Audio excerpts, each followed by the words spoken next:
Stan in Philadelphia. Hey, Stan, you're on the air. What's up? Hey, Dan. Just calling because you're clearly flailing, and I need to help you out here. Clearly flailing? Look, my flailing is prestigious and graceful. All right. This is falling with style, is what I want to call it. Yeah, but still. Anyway, what do you want to talk about with me, Phil? I mean, Phil. If you're from Philadelphia, this is Stan. Falling with style, I say. Okay. Anyway, continue. Well, I mean, to just go off of what you were saying previously about the church-state separation, like, I mean, the whole idea, like this would not be like an issue, right? Like this wouldn't be a controversial issue if we had a more like heterogeneous genius society, right? Like if there are more people from other faiths and who are also politically active, right? So like if we lived in a society where like there was like, let's say relatively equal amounts of like Christians and Jews and Muslims and Hindus and what have you, right? Then we wouldn't be in a situation because the whole idea is premised on the fact that it must be Christians in charge, right? Like it's freedom of speech, but like, or freedom of religion, but I'm talking about my religion, obviously, right? You know, like not yours so much, right? And so if we lived in a society where there was actually a chance that someone else's religion would be the dominant one, could take power if freedom of religion was not enforced, right? It was not actually valued. Then everyone would get on board with it, right? So, and this is, and you can see this, like when I'm not a Satanist myself, but the Church of Satan, I guess, right? They created the statue of Bahamut. I forget the name of the demon, but like a demon Baphomet, statue, I believe. Right? Yes. Yeah. And then they tried to add it on to public property, right, on which, you know, other religious symbols were allowed to be there, and then they were up in arms, right? Because I mean, I didn't actually mean it when I said like freedom of religion. I meant my thing, not your thing, especially one that specifically is there to troll me, you know, like. Yeah, for sure. And if we're talking, and this is what's interesting, because I think if people really understood what the Satanists were trying to do in that sense, if they understood that it's just one big point to show that, hey, we're just as equal as you guys were trying to show why this church separation of church and state is a thing. I think that would appeal to more people, but like it's because the word Satan is in there and because those connotations are there, it really throws people for a loop. Like especially you got to look at Facebook comments, because Facebook comments, people go crazy on Facebook comments. Whenever you see Facebook comments on news items like this, the top comments are always, well, I can't believe these Satanists are doing this. What does the world come to where we're allowing this? And, you know, like what they're doing is actually super fantastic. And I think more people would even be on board with that. But it's like a branding thing, which I think is really interesting. Joining me right now, looks like live, is Suris the Skeptic. Suris, can you hear us? I can hear you perfectly fine. Can you hear me, Dan? Yes, we do have a bit of an echo. We're going to try to work on that a little bit, but thank you, Suris, for coming on board. What's up, man? How are you doing tonight? It was a little interesting, considering that I got the call to come on here roughly 15 minutes ago. Yes, and you are a fantastic. I was in the middle of driving here. My hair is probably still wet. But you took the call, Suris, and that's why you're on the show tonight, because you're a go-getter. You get the opportunities that are put out to you. I appreciate you being on tonight, bud. We're talking about separation of church and state, and specifically kind of the recent efforts of the. Now, I always get this confused. There is the Church of.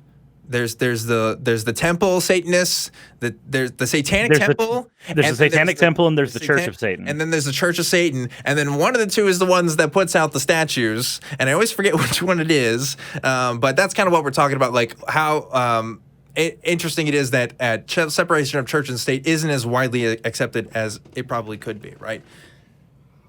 So it's the Satanic Temple, I believe. That's the one that's a little more politically motivated. They're the one that have a, whereas the Church of Satan is a little more just the edicts of Anton LaVey is what you get with that. Right.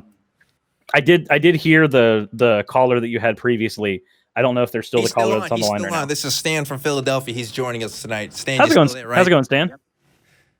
Fine. How are you? Heck yeah. I can't complain. So I do kind of agree with the with what Stan put out in the beginning, that it seems like if we had less of an overwhelming representation of just Christianity in the United States, then we wouldn't necessarily have this issue of church and state. Because one of the go-to things that we almost always hear whenever we're hearing this conversation is, person A says, you want a theocracy. Person B says, yes, I think if we had the edicts of the church, it would be much better.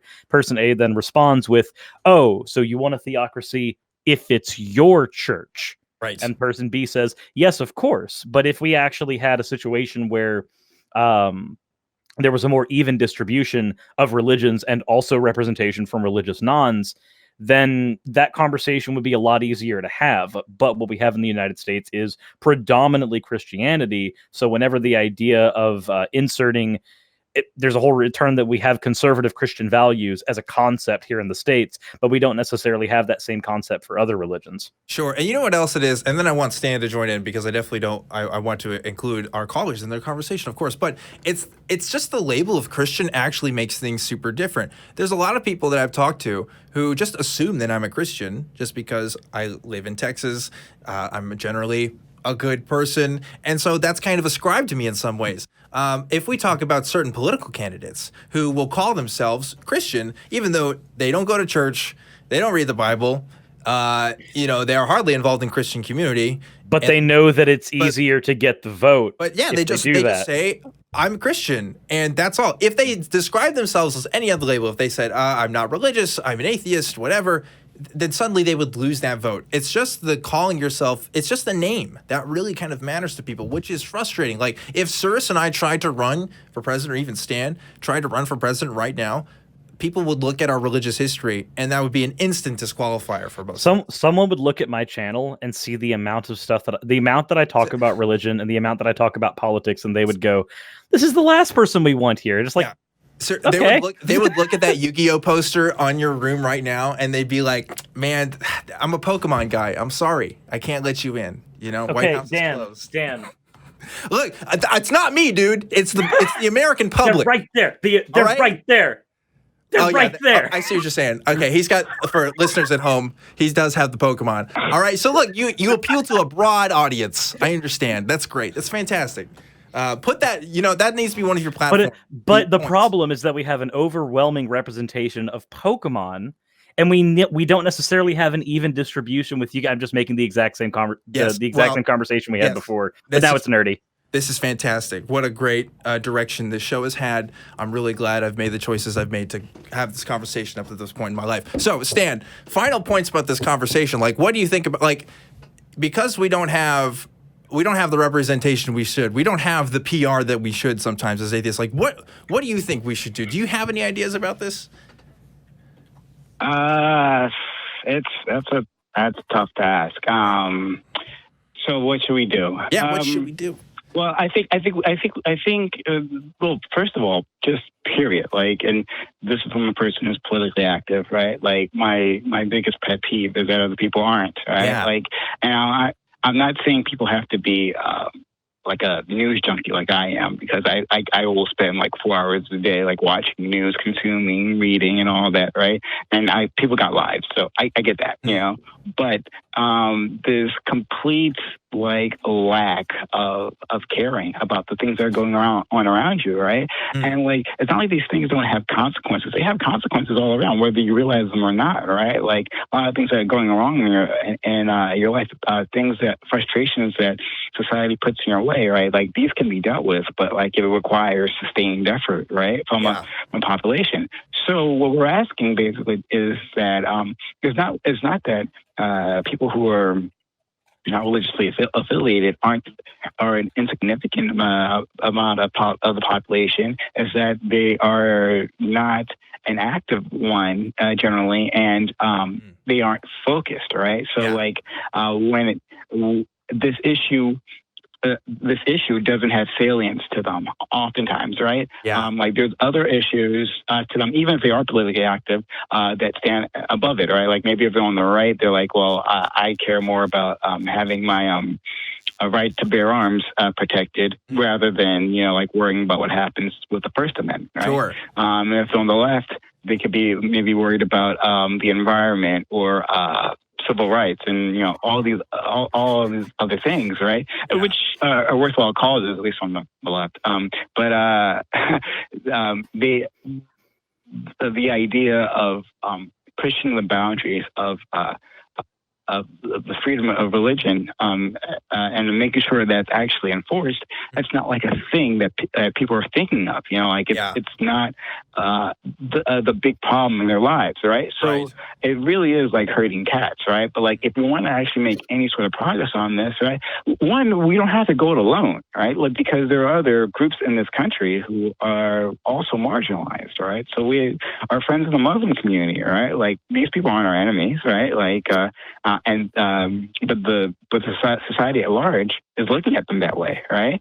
So I feel like that's a place where we can reach out. Like we believe we should have freedom of religion and freedom from religion, right? Like we don't think you guys should be oppressed either, right? So that's a natural ally we have there too. Yeah. And there are other groups as well, right? Yeah. Like, so we don't actually have to look at this as like a zero-sum game. Like we can actually form partnerships, but it takes sustained effort. And like anything else political in this environment, it's hard, you know? Like organizing. We've got 18 candidates in the Democratic primaries. like there's so many to even just pick from that. If you're a Democrat and you're watching this, right? And of course, there's not, we don't have the luxury or the benefit of having a pulpit to preach from every Sunday to get kind of those messages across. Even here, the ACA, of course, is a nonprofit, and by extension, this show means I can't endorse any specific candidates. Not that I'd really want to, not that this is the kind of time and place for that. But even then, it just shows you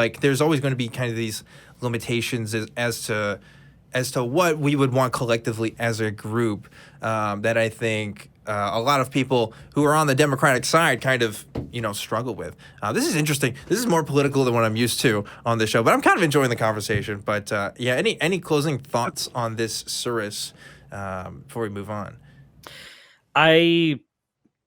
So there is one frustration that I have, and it's that it seems that a lot of the right wing, the conservative side of politics, does have the benefit of being able to it's not advertise, market themselves from the pulpit, as it were.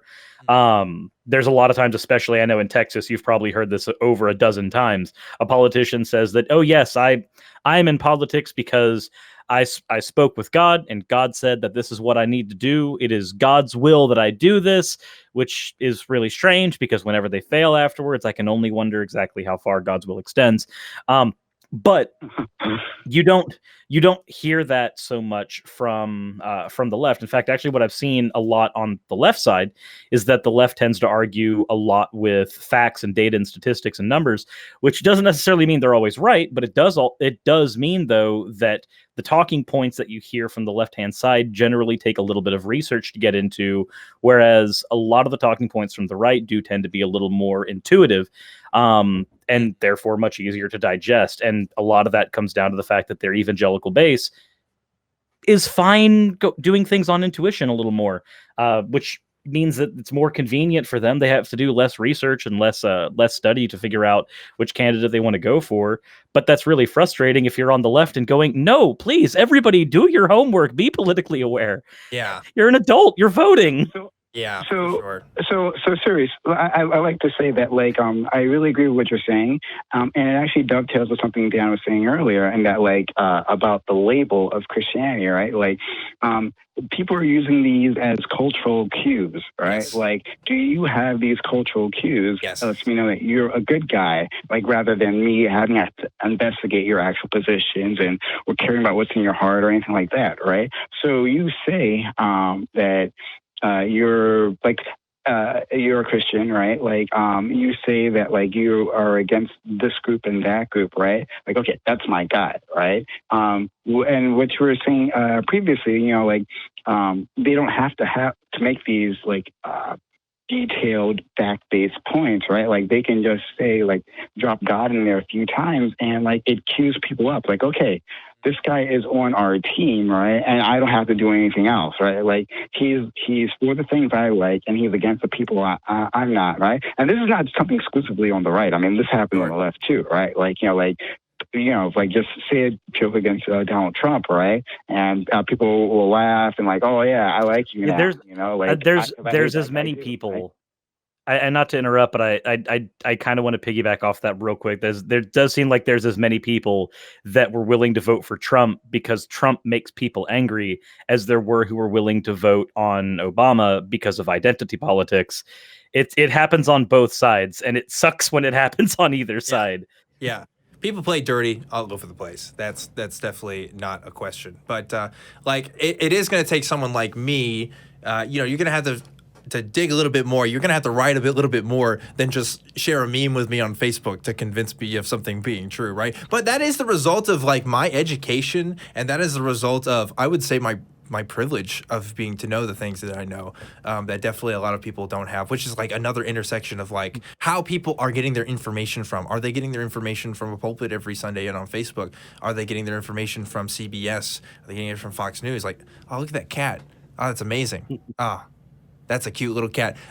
Listeners at home, Suris has a really cute cat, and it's definitely distracting me right now. But the point is, we also have to take a look and realize, like, oh, I am the result of the way that I am because of the circumstances that brought me here and because of the information sources that I have. And it could just be the result that people aren't looking at the same things as me, or they've been given the information wrong. Like, I've definitely, when I was dissecting my own religious beliefs and I was looking at, like, atheist arguments and stuff, I found a lot of bad atheist arguments that, like, didn't swayed me at all. I have a whole video on that. And we know from research that like you can actually inoculate yourself from further beliefs if you're given bad arguments for something first before you're given better arguments, because your credibility for something, your trust in those kinds of sources is going to diminish if you continue to see information that doesn't, align to what you think is true. So it's really interesting. I do want to get to some other callers, but Stan, hey, thanks so much for calling. Thank you for assisting me in my fall. But no problem. And I would just want to say, Suris, I had never heard of you before, but looking in the background of your room, I can tell that you are exactly my kind of person. He's a man of culture. So. He's a man of culture for sure. Yeah. Fair enough. Have a great day. You too, Stan. That's why I love you, man. Like, I will say that this studio doubles as a wonderful red herring, because whenever I've had, as somebody who's actually had somebody like an NIFB member actually took a picture of my face and put it on a target and just fired a gun at it repeatedly in a video on his BitChute channel. Lovely. And like. And his arguments all boiled down to, look at all the stuff in his office. And I'm like, I did a 2-hour live stream on you. You couldn't respond to any point I made. You were just like, look, this man has Pokemon. What a child. Like, okay, cool. I love the red herring back here. I mean, yeah, like you have to comment on it. Like whether or not it's adding to your argument or not is a completely separate thing, but you can't not acknowledge it. I mean, you just got so much out there. It's really great.